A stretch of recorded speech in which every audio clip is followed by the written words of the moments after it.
The tear, a single, crystalline drop, fell from Freya's transformed visage. It landed on barren ground, a stark contrast to the vibrant, threatened world glimpsed within her shattered mind.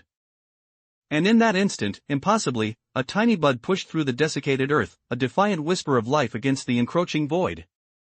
But the summoner's call was a siren song of pure darkness, a gravitational pull that tore Freya from any lingering sense of self. She moved, not by will, but by a compulsion that resonated deep within her corrupted core.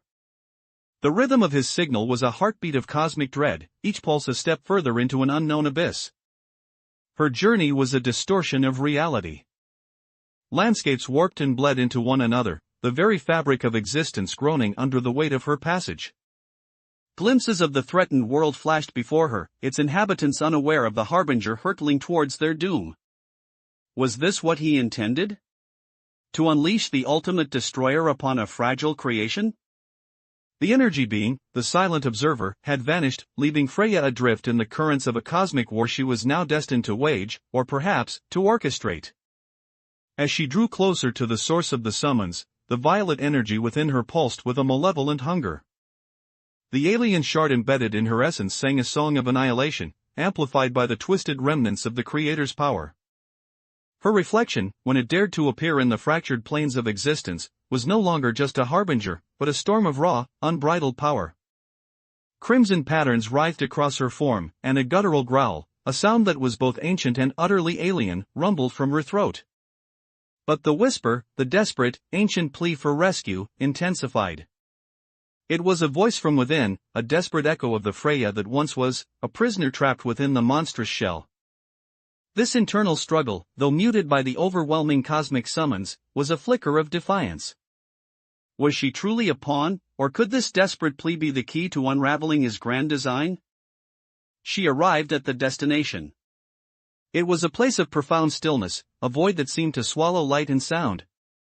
At its center, a figure coalesced from the very essence of darkness. This was he. His presence was not a physical one, but a palpable force that pressed down on Freya, on reality itself. He spoke, not with a voice, but with thoughts that burned directly into her consciousness. "You have answered," the thought echoed, laced with an ancient, terrifying satisfaction. "The balance is broken. The time for restoration is at hand. You, my harbinger, will be the instrument."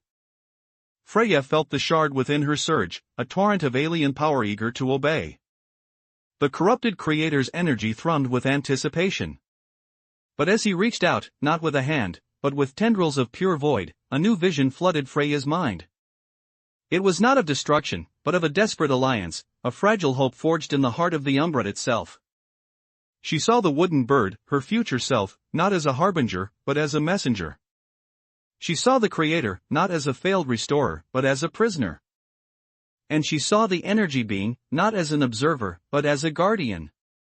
No, a single, defiant thought escaped her, a whisper of resistance against the overwhelming darkness.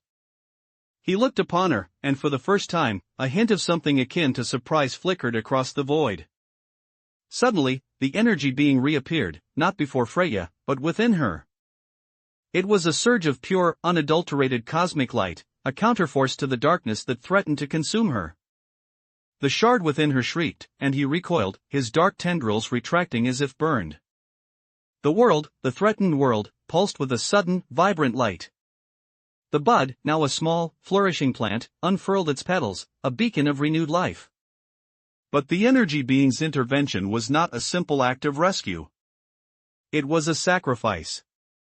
As the light within Freya flared, it consumed the alien shard, but at a terrible cost. Freya's own essence began to fray, the lines between her true self and the harbinger blurring into an indistinguishable chaos. He laughed, a sound that was the absence of all joy, the echo of cosmic despair. A valiant effort, his thought grated. But ultimately, futile. The game is far from over. And your choices, Freya, have only just begun to unravel the threads of fate.